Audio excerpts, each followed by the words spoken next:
Hola, buenos días. Bueno, vamos a comenzar la última sesión de este curso de formación en propiedad intelectual en el ámbito de la universidad, donde hemos debatido pues ya tantas cosas. En esta última sesión nos acompaña, y tengo el gusto de que así sea, porque es un referente nacional en esta materia, don Javier de la Cueva, que es abogado del Ilustre Colegio de Abogados de Madrid. Es además un universitario de siempre, con lo cual, pese a su trayectoria más de abogacía, pues no ha abandonado la universidad. Y de hecho, pues recientemente es doctor en filosofía. Y por tanto mantiene y destaca por su entrega, vamos a decir, a lo que es una aplicación razonable de la propiedad intelectual, a su debate público y a tratar de aclarar cómo aporta la propiedad intelectual a la sociedad, qué beneficios tiene, cómo se debe en nuestros tiempos de la sociedad de la información, que se dice, y por tanto de la cuestión digital que enfrenta la universidad, cómo se debe utilizar. Y bueno, simplemente de Javier de la Cueva está lleno Internet de referencias, por tanto yo no tengo nada más que decir que agradecerle su presencia aquí y que nos cuente pues su planteamiento, su visión de estas cuestiones, para posteriormente que les formulen las preguntas que consideren de interés. Javier, muchas gracias y te doy la palabra. Muchas gracias, Luis. Bueno, muchas gracias por la invitación. La verdad es que es un gusto venir siempre a estas islas.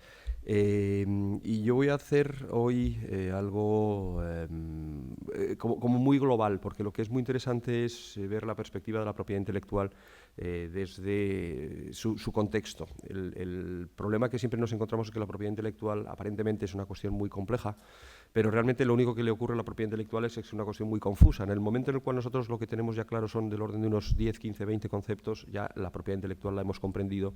Y yo quisiera empezar con un gráfico que es este que está en la pantalla. El primer pico aquí, ese un poquito a la derecha del todo, a la derecha del todo, ese es Suecia, el otro es Japón y el otro es Francia.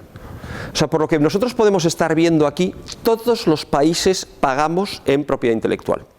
Y entonces la gran riqueza de la propiedad intelectual no es el problema del autor, sino que la historia de la propiedad intelectual es la que resume Psychobyte, que es un investigador de la Universidad de Granada, en este gráfico que está en su blog. Entonces, si ustedes buscan en internet, en Google, Psychobyte, propiedad intelectual, gráfico, van a encontrarse esto. Esto lo que hizo fue ploteó los datos del Banco Mundial. O sea, son datos oficiales.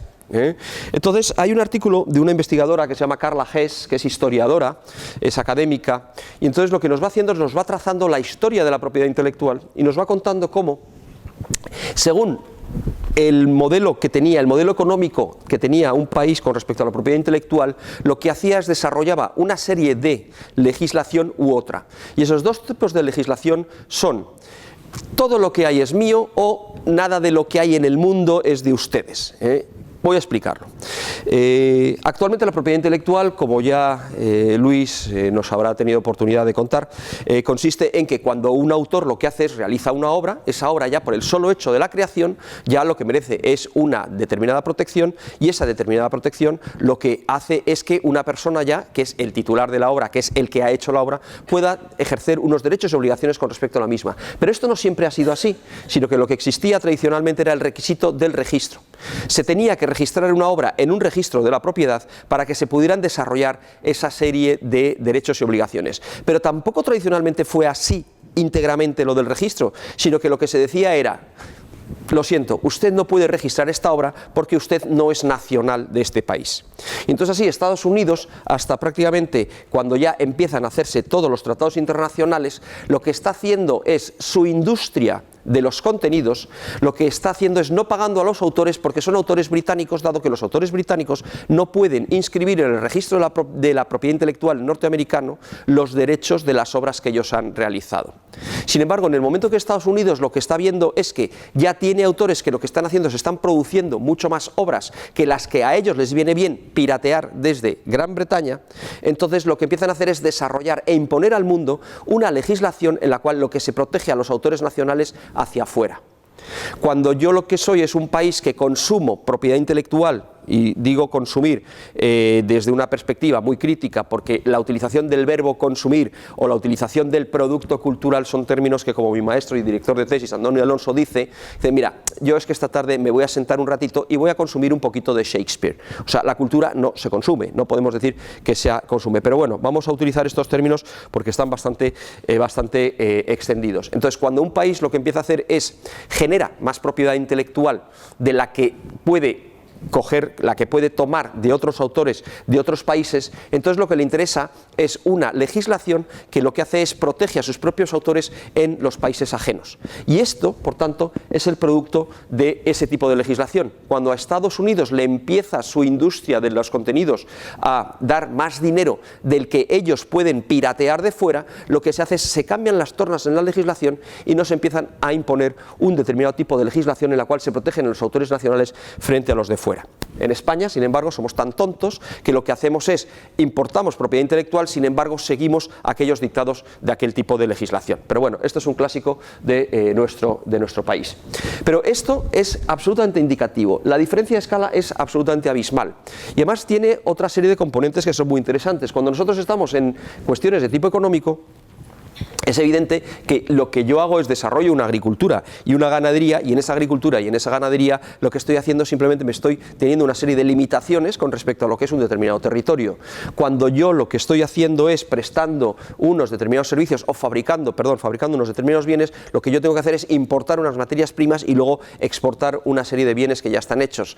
Sin embargo, en los servicios se prestan localmente, con lo cual el tema de la balanza de pagos es muy complicado hacer un efecto de transacción entre las diversas economías. Sin embargo, con la propiedad intelectual, en el momento que yo ya he fabricado, he construido la primera copia de un producto inmaterial, todas las demás ventas que se hagan de esa copia van a ser beneficios absolutos. Y esto lo tenemos, por ejemplo, en Microsoft.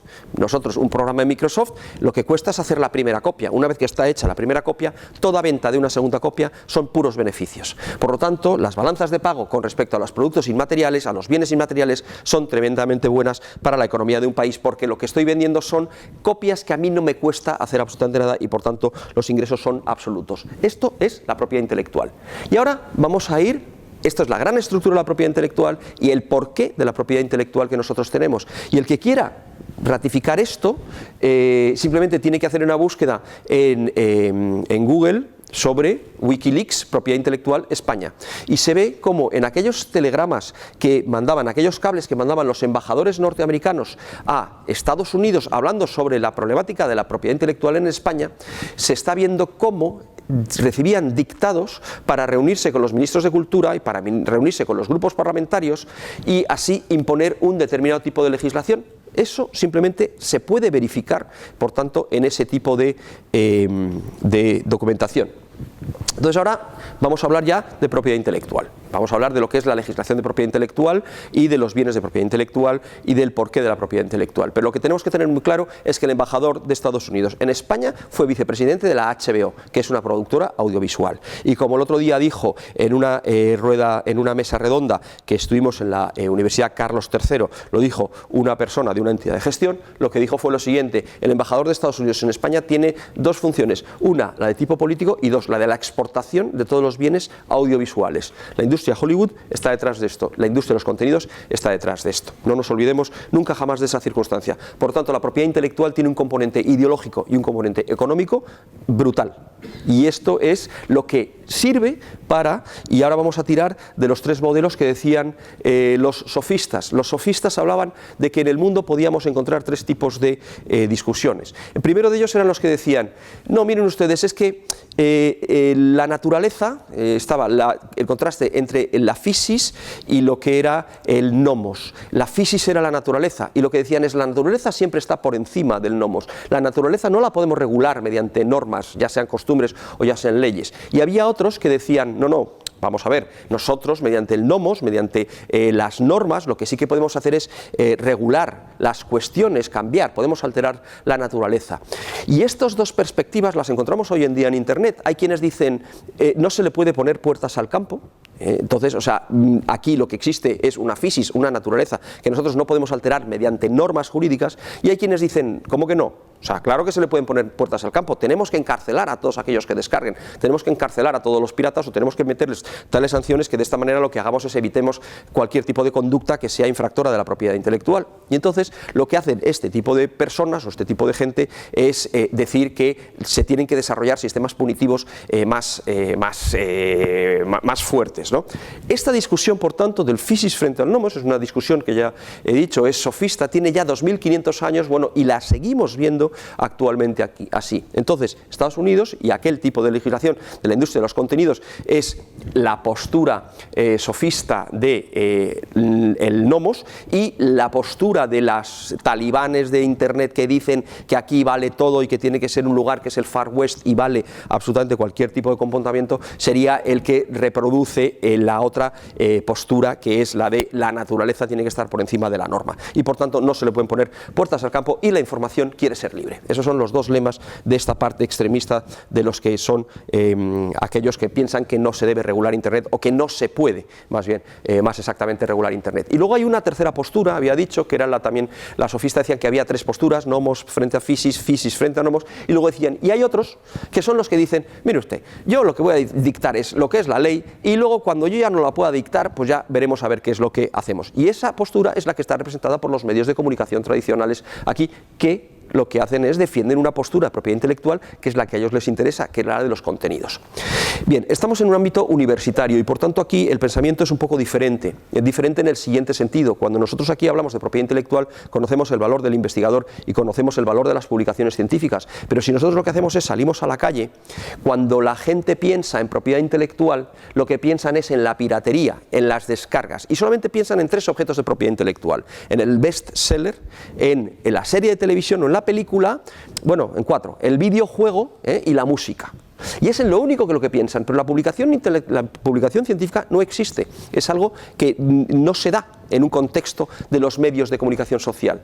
Entonces se ha producido a escala global que este modelo, que es el que sirve para defender a la industria del entretenimiento, dado que lo que genera es una posición, unas normas que lo que impiden es cualquier tipo de uso de la obra, y lo impiden por una razón muy sencilla, porque cuanto más escasa haga ya la transmisión o las posibilidades de uso de la obra, o más las regule, lo que podría hacer, por tanto, es generar más mercados y cobrar por cada una de las utilizaciones. Entonces este modelo, que es el de la escasez de la transmisión de la información y el de la tipificación de cada uno de los usos posibles, es un modelo que es muy bueno para un determinado tipo de industria, que es el de la industria del entretenimiento, pero es un modelo que es pésimo y que es tremendamente hostil para la transmisión del conocimiento. Porque resulta que la misma norma que regula la imposibilidad de hacer copias con respecto a las obras intelectuales del entretenimiento es la misma norma, o son las mismas normas que regulan la transmisión del conocimiento. Entonces, de esta manera, los que estamos dedicados o estamos preocupados por la transmisión del conocimiento, con lo que nos encontramos es en un territorio que es absolutamente hostil.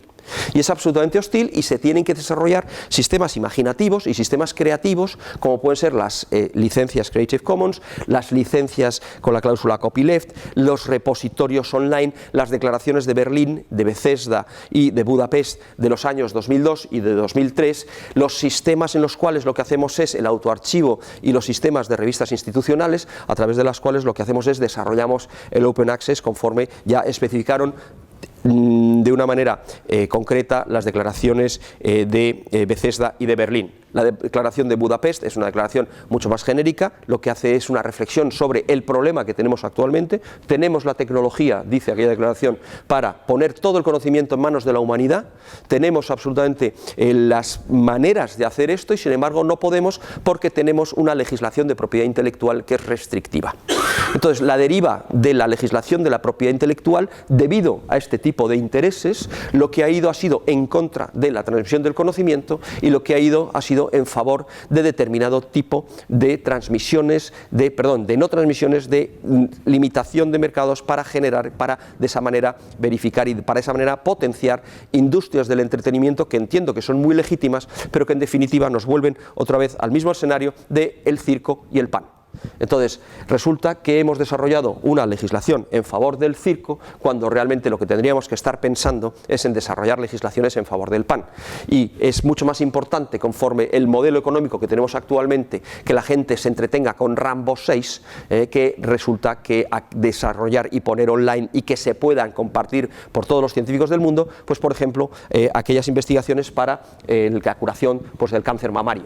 Entonces, ese es el panorama al que nosotros nos hemos encontrado. Bien, por tanto, yo soy crítico frente a las legislaciones de propiedad intelectual. Una cosa es que yo sea crítico y otra cosa es que yo no sepa cuáles son y que dentro de esas es en las que nos tengamos que meter y, por supuesto, el más estricto respecto a la ley, dentro también de los sistemas de reforma que nosotros tenemos que hacer de la ley y de la denuncia de los sistemas actuales de propiedad intelectual que nosotros tenemos que única y exclusivamente favorecen, ya he dicho, pues a esos modelos en plan Rambo 6 o a esos modelos que lo que buscan es la transmisión de un determinado entretenimiento. Hay una serie de mitos también sobre la propiedad intelectual. El primero de ellos es el que nos vienen a decir los medios de comunicación social, que no nos olvidemos que pertenecen a esos grupos de los contenidos que están relacionados con el entretenimiento, que lo que nos vienen a decir es que sin propiedad intelectual no hay calidad. Esto se lo hemos oído a todos los ministros del ramo. Todos los ministros de Cultura nos lo van a decir, sin propiedad intelectual no hay calidad.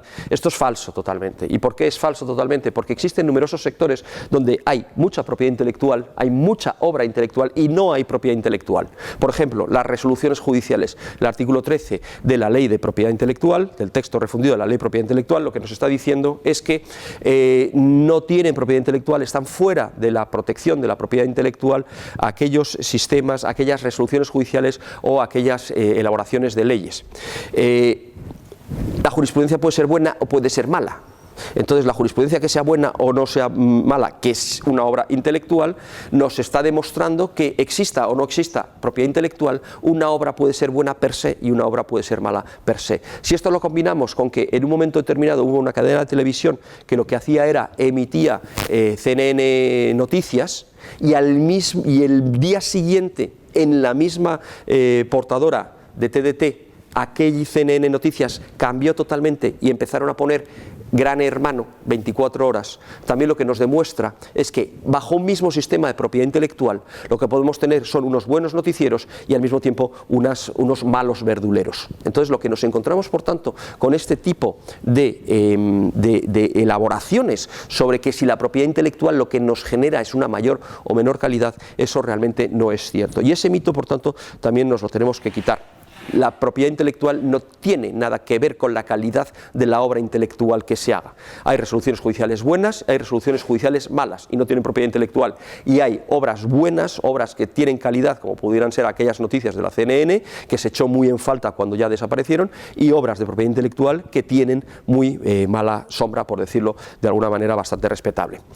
Cuando nosotros, por tanto, nos encontramos ante una obra de propiedad intelectual, lo que tenemos que pensar es que la elaboración de esa obra siempre se ha hecho en un determinado contexto y ese determinado contexto es un contexto cultural y por tanto aquí surgen voces críticas a la actual regulación de la propiedad intelectual en la que fundamentalmente tiene dos modelos, dos puntos sobre los que parte y parte de dos conceptos previos. El primer concepto previo es el autor y el segundo concepto previo es el de la obra en sí misma considerada y estos conceptos tienen que estar en discusión y tienen que estar en discusión en primer lugar porque en cuanto al concepto del autor, pues ya Roland Barthes o Foucault o incluso Umberto Eco en su obra Abierta, lo que nos hacen es una crítica de que la existencia de una obra no implica que ésta se haya hecho por el típico autor tradicional romántico que está encerrado en su habitación, sino que muchas veces se abren obras en colaboración. Por ejemplo, ¿cuál es la aportación del docente, del director de una tesis doctoral o del director de un trabajo fin de grado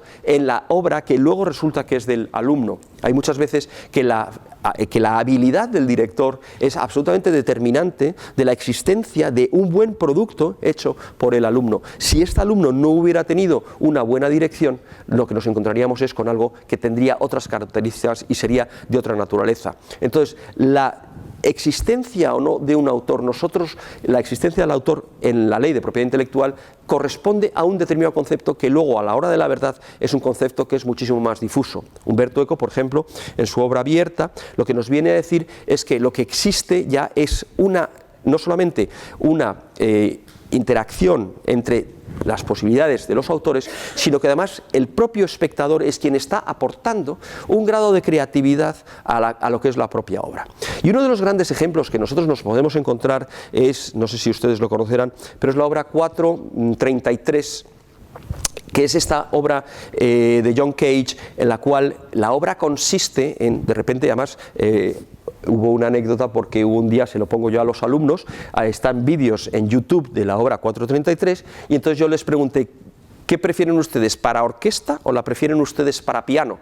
Entonces la clase se dividió, unos la preferían para piano y otros la preferían para orquesta. Y entonces les puse los dos vídeos, el primero fue el de la orquesta y el segundo fue el piano. Claro, la obra 433 supone que durante 4 minutos 33 segundos el intérprete de la obra no hace absolutamente nada, y por tanto la obra consiste en los ruidos que se producen en el escenario por parte de los espectadores mientras están asistiendo a una persona que no está haciendo absolutamente nada. Con lo cual, claro, obviamente cada vez que se representa la obra es una representación totalmente diferente. Y fue gracioso porque hace mes y medio, y además me arrepiento de no haberlo comprado, en Londres, en Foyles, la gran librería que ahora ya se ha comercializado y ya no es lo que era antes, resulta que tenían precisamente la partitura del 4 en minutos 33, que era una partitura, por supuesto, que no tenía absolutamente nada, lo que sí ponía eran los tiempos, esto es hasta el minuto 2, esto está al minuto 3, entonces claro, era como leerlo, y como curiosidad hubiera estado muy bueno para que lo hubiéramos estado viendo aquí, pero bueno, en otro viaje la compraré, y si me hago con ella también la traeré a las diversas conferencias, porque es verdaderamente gracioso que eso sea una obra de propiedad intelectual y que esté registrada y que esté, por decirlo de alguna manera, protegida por la propiedad intelectual. Bien, y aquí introduzco otro concepto, y es el de la protección de la propiedad intelectual. Estamos continuamente oyendo hablar de, es que esto está protegido por propiedad intelectual, y siempre los docentes estamos pensando en cómo puedo proteger yo mi obra. O sea, ya que yo soy el autor, quiero proteger mi obra. Entonces ya adelanto que hay dos maneras de proteger la protección intelectual. La primera es en la que todos hemos pensado ya y todos sabemos ya, y que viene derivada de un concepto de la propiedad. Nosotros cuando pensamos en la propiedad, lo que pensamos es en la propiedad de bienes materiales, y esa propiedad de los bienes materiales siempre la encontramos ligada a algo que ya proviene totalmente antropológicamente desde los inicios de la historia de la humanidad, y es que para proteger algo que es mío, yo lo que hago fundamentalmente es excluyo a los demás del uso de ese objeto. Por ejemplo, si tengo una casa, le pongo alarmas, le pongo verjas, le pongo rejas, pongo un guardia de seguridad en la puerta de los edificios oficiales para que nadie pueda entrar. O sea, lo que hago es excluyo a los demás de la utilización. Sin embargo, cuando yo lo que hago es quiero proteger un conocimiento, como por ejemplo un idioma minoritario, un idioma que se está perdiendo, o el silbo gomero, ¿qué es lo que hago? En lugar de excluir a los demás del uso de ese objeto, lo que hago es incluyo a los demás en el uso de ese determinado tipo de objeto. Cuanta más gente conozca el silbo gomero, mejor he protegido el silbo gomero. Entonces la protección de la propiedad intelectual está más encaminada a este segundo de los aspectos que al primero de ellos. Sin embargo, nosotros, por propia inercia mental, lo que siempre pensamos cuando pensamos en la protección de la propiedad intelectual es en la exclusión de los demás. Sin embargo, nosotros como académicos, lo que nos interesa cuando nosotros escribimos un paper es que ese paper sea citado por el mayor número de personas posibles. O sea, yo lo que quiero tener es un paper que me lo hayan citado 5 millones de personas. Bueno, a lo mejor no, porque eso significaría que ya sería algo bastante chabacano. Si te están citando 5 millones de personas, yo creo que hemos rayado ya en algún tipo de delincuencia. Pero sí que es verdad que cuando muchas partes de un papel, de un artículo académico que yo haya podido hacer, o de una tesis doctoral, todo el mundo la está citando y está cogiendo trozos de esa tesis, y lo que está es haciéndome la atribución obviamente de la autoría, no está haciendo un plagio, sino que está ejercitando la cita, entonces ahí lo que yo estoy es protegiendo mis ideas, porque ya todo el mundo sabe que esas ideas son mías. Claro, esto también está obviamente ligado a lo que decíamos antes, la existencia o no de un mercado con respecto a ese determinado tipo de obras. En el modelo de exclusión a los demás de la propiedad intelectual es el modelo del entretenimiento. No quiero que nadie haga ningún tipo de copias de mi obra, salvo si yo no lo autorizo, y además lo voy a utilizar únicamente por precio, o aquellos otros supuestos en los cuales lo que yo quiero es, señores, tenemos un problema con el lince ibérico le tenemos que dotar de ecosistemas de reproducción para que el ADN del lince ibérico lo que haga es se clone lo más posible, y de esa manera lo que hayamos es protegido una especie. Entonces, cuando ya nos hablan de propiedad intelectual, tenemos que pensar en el doble modelo de protección de la propiedad intelectual. Habrá unos supuestos donde la protección sea la exclusión y por tanto la evitación de las copias, y el otro sistema será precisamente que la protección de la propiedad intelectual se produce a través de la reproducción, la mayor distribución y la mayor difusión de ese tipo de obras. Entonces, el concepto de obra, por tanto, lo que tendremos que analizarlo es bajo esa doble perspectiva. Y aquí voy a introducir también otro concepto, que es el concepto del procomún, relacionado también con el tipo de obras. Por ejemplo, ¿alguien puede imaginarse cuál es la obra intelectual que mayor desarrollo ha generado a la humanidad en los últimos 30 años?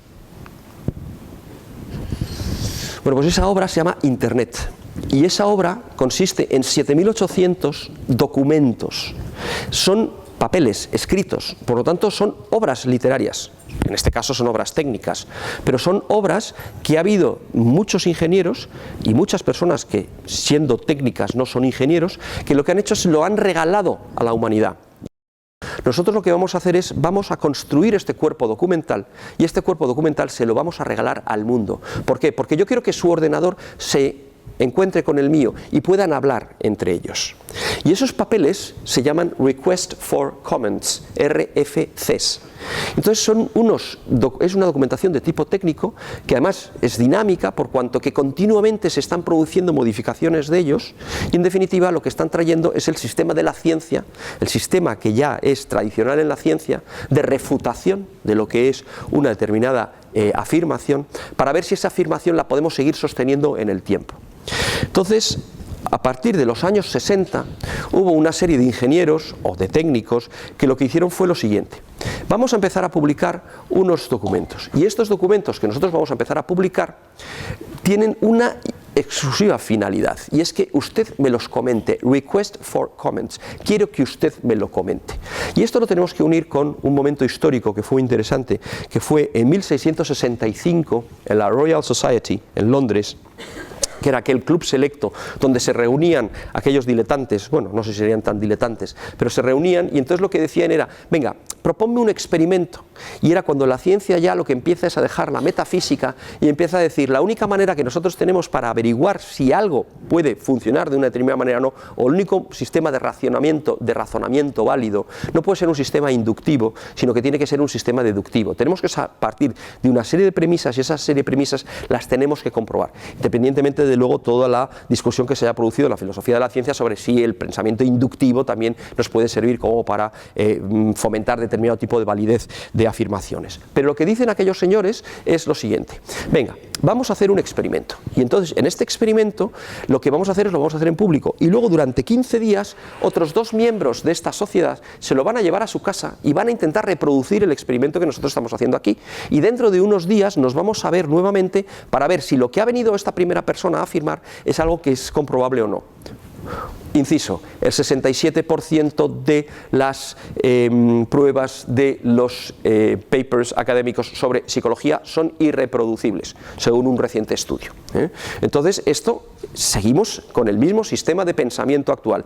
¿Podemos volver a reproducir este experimento o no podemos volver a reproducir este experimento? Y entonces lo que hacían era, lo apuntaban en un determinado registro. Entonces este era el Registry Book, era un registro que era secreto. Y era secreto porque lo que intentaban era evitar lo que ellos llamaban la usurpatio, y esto es la usurpación, o sea, la piratería. Pero Henry Oldenburg lo que propuso fue un sistema totalmente distinto, y lo que dijo fue: nosotros no podemos construir ciencia sin una posibilidad de refutación. Y esta refutación, para obtenerla, tenemos que darle 2 salidas. La primera de ellas es que el libro registro tiene que ser público. Por lo tanto, la actividad tiene que ser totalmente público. Y en segundo lugar, esta actividad que tiene que ser pública, tiene que producirse un modelo conversacional de discusión sobre ella. Entonces tenemos que mirar a ver si la gente lo que puede hacer es discutir o no este tipo de, reproducir o no este tipo de experimento. Y en el momento o en el problema que no puedan reproducirlo, lo que tendrá que hacer esta gente es, bueno, pues decirnos por qué no se puede reproducir, y entonces esto ya lo daremos como inválido. Todo esto da lugar a todas las teorías de la ciencia, y luego posteriormente en el siglo XX el filósofo Karl Popper nos dice que precisamente la ciencia no nos puede dar una verdad, pero lo que sí que puede hacernos es, tenemos que pensar en lo que es la falsabilidad. Esto resulta que es falso. Aquí esto, las leyes gravitacionales de Newton no se producen correctamente cuando lo que nosotros estamos es en grandes velocidades de la masa, o si lo que estamos nosotros es en pequeñas porciones de materia, por ejemplo, y entonces allá es donde nos nace la teoría de la relatividad, etcétera, etcétera. Entonces esa refutabilidad de la ciencia, ese sistema de diálogo compartido público, es el que se utiliza en los RFCs cuando lo que se hace es se ponen determinado tipo de estándares técnicos en Internet para que la gente los pueda refutar o no. Bien, esos son modelos de propiedad intelectual porque son documentos y no existe ninguna diferencia matérica, o sea, material, en el documento que lo que tiene es el estándar sobre cómo enviar los correos electrónicos a, yo qué sé, un libro que pudiera ser alguno de estos bestsellers últimos que nosotros pudiéramos tener. Al final es lo mismo, es un texto y está regido por exactamente la misma ley. Sin embargo, el bestseller lo que se intenta es evitar su copia, evitar su fotocopiado, y si nosotros lo fotocopiamos, tenemos una fotocopiadora, tenemos que pedir permiso a Cedro para que Cedro obtenga la remuneración de la fotocopia del quien está fotocopiando, y de esa manera luego a saber lo que hará con ese dinero, porque nunca se sabe cómo se producen los repartos en ese tipo de derechos de las entidades de gestión. Y sin embargo, en el otro sistema lo que tenemos es que, por favor, cópienmelo ustedes y les estoy requiriendo para que me lo comenten. Entonces, cuanta más gente me lo pueda comentar y cuanta más gente me lo pueda leer, más podremos estar de acuerdo con un determinado estándar. Por lo tanto, el modelo de la ciencia y el modelo de la tecnología es un modelo que es público y es un modelo que es dialógico.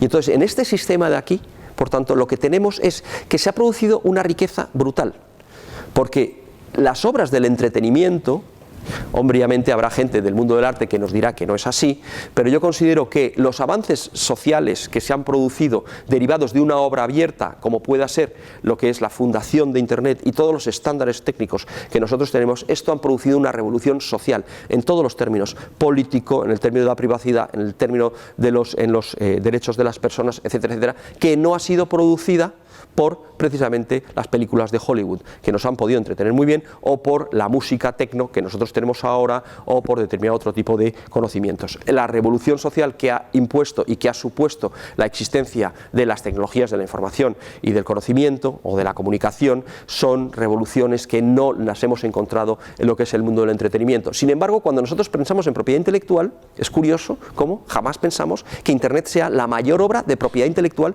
que se ha hecho en los últimos 30 años, porque es una obra que es inexistente, es una obra que es invisible y pertenece a lo que son las economías invisibles, pertenece a lo que es la riqueza invisible.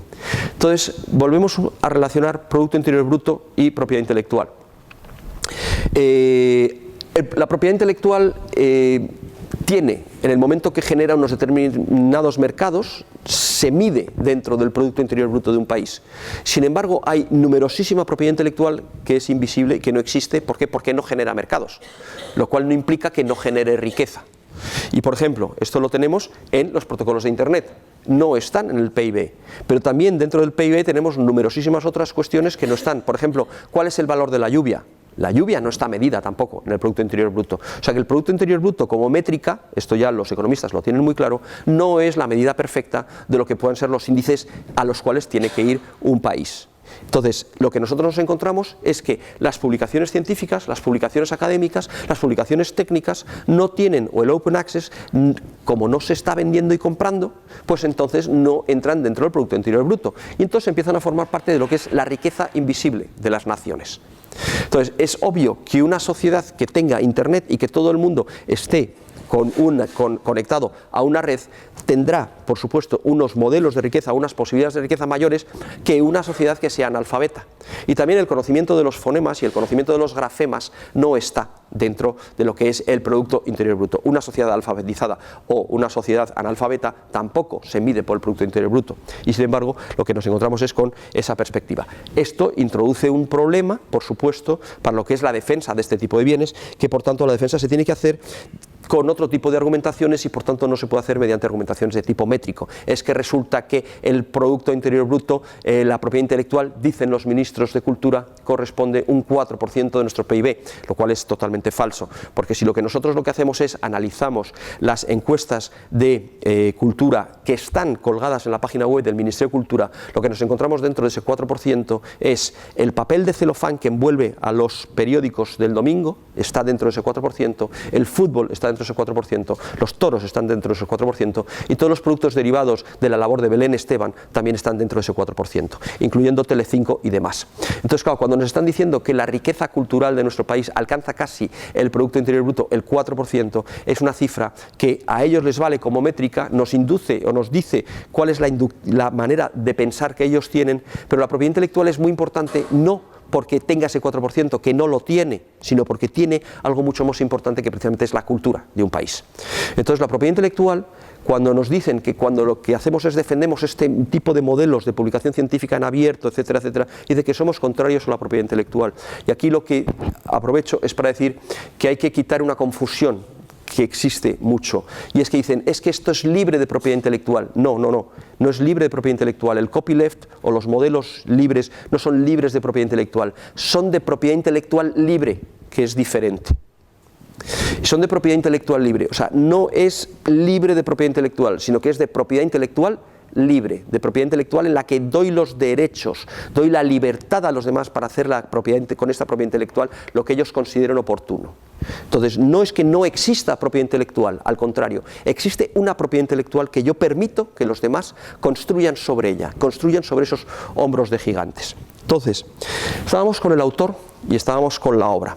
Y dentro de lo que es el modelo de obra, habíamos dicho que hay determinado tipo de obras que son totalmente colectivas, como por ejemplo la generación de Internet, donde intervienen numerosísimos autores. Y esto conceptualmente ha dado lugar a un determinado tipo de bienes, que han sido muy estudiados por un civilista italiano, Rodotà, pero que actualmente también han sido estudiados muchísimo por Harvard. ¿Por qué por Harvard? Porque claro, están preocupados precisamente por la transmisión del conocimiento. ¿Quién si no iba a estar preocupado por la transmisión del conocimiento? Y fundamentalmente una de las figuras señeras que tendríamos que indicar ahí es un libro que se llama The Wealth of Networks, la riqueza de las redes, que es de Yochai Benkler, que como no podía ser de otra manera, se puede descargar porque Yochai Benkler, que es catedro de Harvard, lo que permite es que sus obras puedan estar al alcance de todo el mundo, sin perjuicio de que existe una reciente traducción a la lengua española realizada por los profesores Florencio Cabello y Andoni Alonso, junto con los alumnos de Florencio Cabello de la Universidad de Málaga, que lo que han hecho ha sido una edición traducida a nuestra lengua y que se puede también descargar libremente desde la página de Editorial Icaria. Entonces, lo que nos encontramos aquí es con que este tipo de obras se engloban dentro de un concepto denominado el procomún. Y este procomún ha sido estudiado fundamentalmente también por una investigadora, una politóloga norteamericana ya fallecida, que fue premio Nobel de Economía, que se llama Elinor Ostrom. Entonces lo que dicen es, aquí tenemos una serie de obras de propiedad intelectual y ella habla de lo que se denomina, lo que ella denomina Information as a Common Pool Resource, o sea, la información como un recurso procomunal libre. Y este recurso, por tanto, las publicaciones de tipo académico, lo que al final se comportan es como aquellos bienes que son de todos pero que no son de nadie. Y esta definición nos la da Rodotà. Estos bienes son de todos porque todos podemos utilizarlos, todos podemos acceder a ellos, pero no son de nadie porque nadie podemos excluir a los demás de la utilización de estos bienes. Por ejemplo, el aire, por ejemplo, la manipulación del ADN, por ejemplo, las reglas del fútbol. No podemos excluir a los demás que lo que puedan hacer es jugar al fútbol. Y por ejemplo, la Wikipedia, que es el mejor de los ejemplos que nosotros todos conocemos. No podemos excluir a nadie de la utilización de la Wikipedia, pero nadie es el propietario de la Wikipedia. Nadie puede decir, la Wikipedia es mía. Todos podemos acceder, pero nadie podemos excluir. Entonces, hay 4 dominios del procomún, 4 entornos del procomún.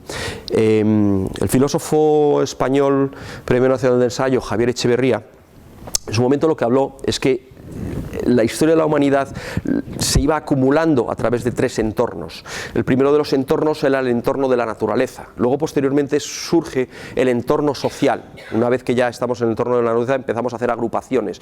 Y a través de esas agrupaciones surge otro tipo de tecnología, que es la propia de las agrupaciones que nosotros tenemos. Y luego tenemos un tercer entorno, que ya es el entorno, él lo denomina el entorno tecnocientífico, que consiste, que ya no es un lugar, y que consiste en unas trazas de redes. Y, por ejemplo, tenemos pues, los cajeros automáticos, obviamente tenemos internet, pero también tenemos la telefonía, empieza también con los sistemas de telegramas. Entonces, este entorno de las conexiones entre todos nosotros como tecnología es un entorno en el cual se empieza a desarrollar todo el sistema tecnocientífico. Bien, pues Antonio Lafuente, que es es el director del Departamento de Historia de la Ciencia del CSIC, tiene un artículo seminal que se denomina Los 4 entornos del procomún.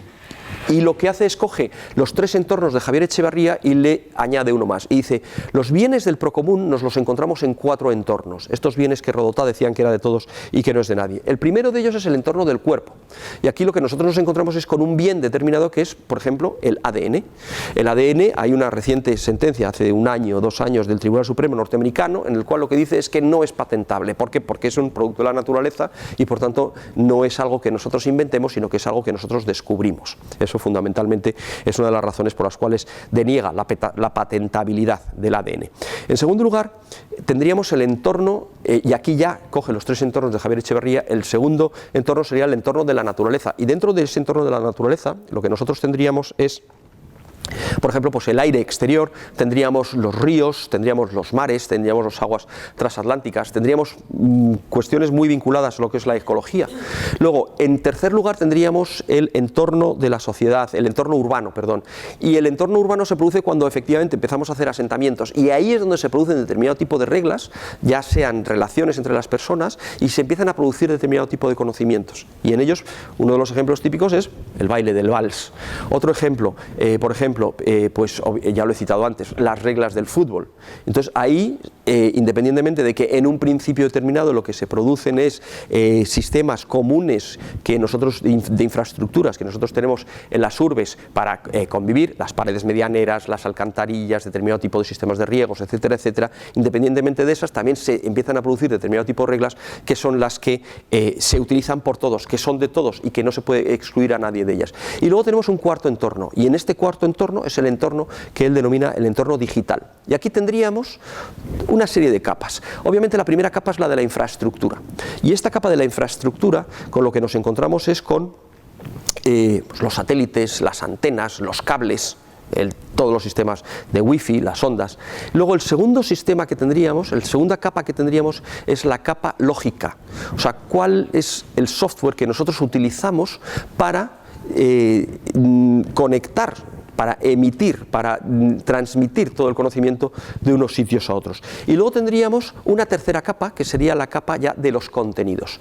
Y en esta capa de los contenidos, lo que nos encontramos, obviamente está tremendamente relacionada con la propiedad intelectual, porque lo que existen son producciones intelectuales que todo el mundo está colaborando para realizarlas. Y este es el objeto de estudio de la obra de Yochai Benkler, cómo la producción social lo que está haciendo es está cambiando el mundo. Por ejemplo, la Wikipedia, nadie jamás pensó que en un principio, cuando se empezó la Wikipedia, que había 2 enciclopedias, Nupedia y Wikipedia, la primera estaba comprobada su calidad por pares y al final desapareció y simplemente quedó la Wikipedia, que como todo el mundo sabe, simplemente es un sistema en el cual todo el mundo es colaborativo y todo el mundo puede editar. Hay una serie de reglas, obviamente, por ejemplo, no puedo hacer promoción de mí mismo, no puedo hacer promoción de mis productos, etcétera, etcétera, y luego se busca, que no se sabe si se consiguió o no, pero bueno, se busca tener un punto de vista neutral. Bien, pero es que no solamente tenemos la Wikipedia, sino que también tenemos otra que es el proyecto colaborativo que es fascinante, que se llama OpenStreetMaps. En OpenStreetMaps se da una circunstancia, cuando fue el terremoto de Haití, vinieron, era imposible que las fuerzas que iban allí a intentar ayudar pudieran ayudar porque no tenían mapas sobre el territorio, todo había quedado totalmente destruido, las carreteras ya no estaban, los ríos habían cambiado de curso, las casas habían caído y entonces no sabían cómo hacerlo, tenían que ir mirando, improvisando, y lo que hicieron fue, alguno de los pases de los satélites por encima de Haití, las fotografías se los dieron a los voluntarios de OpenStreetMaps y en el plazo, creo recordar, de 2 días, 3 días ya tenían recompuestos todos los mapas de la isla. Esto jamás se hubiera podido realizar con una organización modelo empresa privada. Entonces, si nosotros tenemos ya los bienes que son de tipo público, si nosotros tenemos ya tradicionalmente y conocemos los bienes de tipo privado, también empieza a existir con una rotundidad o con una importancia los bienes comunes. Y estos bienes comunes no son públicos y no son privados, sino que son un tertium genus que producen mucha riqueza y es esa riqueza invisible que nosotros nos encontramos. Y dice Elinor Ostrom, y las publicaciones académicas y las publicaciones científicas participan muchísimo de precisamente ese tipo de common pool information. ¿Por qué? Porque cuando yo hago un paper, en ese paper lo que yo estoy introduciendo son muchísimas citas y hay de mí si yo no pongo citas, aunque muchas veces también ese sistema sea criticable, porque como por ejemplo cuando hubo una persona que lo que hizo fue creó lo que se denomina Freenode, que es un sistema de redes que está dentro de Internet, pero que lo que hace es, pudiéramos decir que es el Internet profundo, es el Internet oculto. Claro, no podía poner referencias y la crítica que recibió, porque fue un trabajo fin de grado, de sus profesores es que me pones pocas referencias. Dijo, claro, mire ustedes, es que no las hay. Es que no hay nada publicado sobre este tema. O por ejemplo, en un artículo que recientemente hemos presentado a una revista, pues la subdirectora de la biblioteca de la Universidad de Jaén, Trinidad Alonso, y yo, resulta que lo que estamos haciendo es hablando sobre la función del bibliotecario como gestor de la propiedad intelectual. No hemos podido encontrar mucho escrito sobre el tema porque no lo hay. Entonces, claro, muchas veces cuando uno lo que está haciendo es iniciando nuevas líneas de investigación y nuevos campos de investigación, con lo que se encuentra es con la imposibilidad de hacer determinado tipo de referencias. Pero con los mecanismos tradicionales que nosotros tenemos de hacer artículos académicos, ahí lo que nos metemos es dentro de todo un contexto de pensamiento y mucha parte de nuestra obra es parte de nuestros maestros, de la obra de nuestros maestros. Y es más, tiene que ser así porque lo que estamos haciendo es estamos elaborando o estamos reelaborando sistemas discursivos que lo que se fundamentan es una obra previamente anterior. Entonces, el concepto, por tanto, que nosotros tenemos de la obra que está dentro de la legislación de propiedad intelectual es un concepto que tenemos que enriquecer a través de este nuevo mecanismo de sistemas de obras colaborativas donde las reglas de la propiedad intelectual tradicional se caen. ¿Y por qué se caen? ¿Por qué se rompen? Por una razón muy sencilla, porque si nosotros le intentamos aplicar a la Wikipedia la lógica de los permisos que nosotros tenemos que obtener para hacer determinado tipo de usos de una obra, sería absolutamente imposible y absolutamente inviable solicitarle a todo el mundo que ha editado la Wikipedia, que son millones de personas, que prestaran su consentimiento para una determinada tipo de utilización, que no estuviera ya prevista. Entonces, claro, esos son los problemas, por ejemplo, que se encontró la Wikipedia cuando quiso cambiar de su licencia y quiso no solamente licenciar de GFDL, que es una de sistemas, unas licencias de propiedad intelectual que era con la que empezó o con la que prosiguió a un sistema de Creative Commons, en el cual ya lo que tiene que es una adición más a la nueva licencia. Entonces hay, por tanto, obras que cuando la legislación de la propiedad intelectual empieza a establecerse o se establece, no puede haberlas tenido en cuenta y la realidad del mundo lo que ha hecho ha sobrepasado. Bien, el Procomún tiene además una importancia económica fuerte porque lo que permite es que numerosísimas empresas lo que pueden hacer es construir sobre él, y la empresa que más ejemplarmente ha entendido perfectamente cómo utilizar los protocolos de Internet y hacer millones es Google. Google lo que hace funciona con, precisamente, es una explotación manifiesta de esos RFCs, de esos Requests for Comments. Ha sido quien ha sabido perfectamente utilizar ese conocimiento libre en favor de nosotros, de ellos mismos. Entonces, ¿esto qué es lo que nos demuestra? Esto lo que nos demuestra es que todo modelo económico lo que tiene es una parte que es libre, y luego por encima de ese procomún, de esa parte común que pertenece al procomún, es donde se genera una riqueza apropiativa. Y esta riqueza apropiativa, además, la podemos defender con las teorías tanto de Locke como con las teorías de Kant. Por ejemplo, Locke lo que nos viene a decir es lo siguiente: para que exista la institución de la propiedad, lo que yo, o la legitima, diciendo lo que yo puedo hacer es: tengo el estado de la naturaleza y sobre ese estado de la naturaleza yo trabajo, y ese trabajo que yo he hecho es el que yo me puedo apropiar. Si tengo un campo y yo lo estoy arando, yo me puedo hacer con la cosecha de ese campo. El campo puede ser de todos, pero el trabajo que yo he añadido es el que a mí me legitima para poder obtener esto. O si yo estoy pescando en el mar, lo puedo legitimar de esta manera. Kant lo explica de otra manera y también lo legitima diciendo: para que nosotros nos podamos desarrollar como personas, lo que nosotros tenemos que hacer es tener la capacidad de poder relacionarnos con los objetos. Somos seres relacionales, y estos seres relacionales lo que tenemos que hacer es, para evidenciarnos, para poder fomentar nuestra madurez o para poder fomentar todas nuestras posibilidades, lo que nosotros hacemos es nos relacionamos con los demás, nos relacionamos con el mundo, y en esa relación con los objetos es en donde yo lo que puedo hacer es puedo llevar a cabo o expresar a cabo las posibilidades de mi personalidad.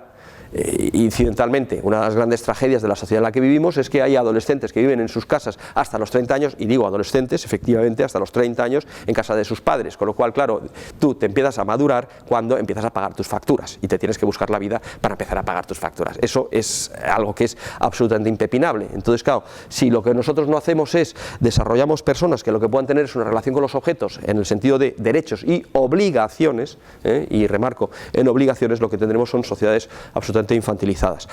Por tanto, esa apropiación o esa relación con los objetos, tanto lockeana como kantiana, que nosotros tenemos sobre algo que hacemos por encima del procomún, es lo que a nosotros nos legitima realmente realizar cualquier tipo de enriquecimiento. Esto siempre ha sido así, porque si hay objetos comunes a todos, es por ejemplo los grafemas. Hubo unos señores que lo que dijeron fue: vamos a inventar la manera de dibujar los sonidos, y lo que hicieron fue inventaron la escritura, y esta escritura no está patentada, obviamente, sino que nos pertenece a todos nosotros. Por tanto, los fonemas y los grafemas son un ejemplo perfecto de cómo de un conocimiento común tiene una naturaleza propedéutica, porque por encima de ese conocimiento es a través del cual, por encima del cual podemos nosotros empezar a montar nuevos sistemas más abstractos de conocimiento. Si yo no sé escribir, obviamente no puedo ir a una universidad. Si yo no conozco el lenguaje, la lengua castellana, la lengua española, lo que no puedo hacer es estudiar la filología hispánica, y si yo no estudio la filología hispánica no podría hacer unos sesudos análisis, por ejemplo, pues sobre, no sé, el Quijote. Entonces, siempre cada uno de estos conocimientos tiene un carácter propedéutico necesario y gratuito, normalmente, para adquirir el siguiente nivel de conocimiento. Por lo tanto, lo que tenemos es una propiedad intelectual libre, que es absolutamente generadora de riqueza, y a la cual la ley de propiedad intelectual no le interesa, la excluye y no la tiene en consideración, porque el sistema de propiedad intelectual que nosotros tenemos, no nos olvidemos, lo que defiende es este modelo. Por lo tanto, de lo que nosotros estamos hablando es un sistema, bueno, pues que está ahí y que lo que tiene que hacer es funcionar en los resquicios de lo que este modelo nos deja a nosotros. Sin embargo, la importancia que tiene es verdaderamente relevante. Ejemplos: la hostelería. Yo no me voy a un restaurante porque tenga mejores recetas que otro, me voy porque sepan transformar mejor la comida que en otro lado. Si los dos tienen la misma receta de tortilla patata, me voy a ir donde la hagan mejor.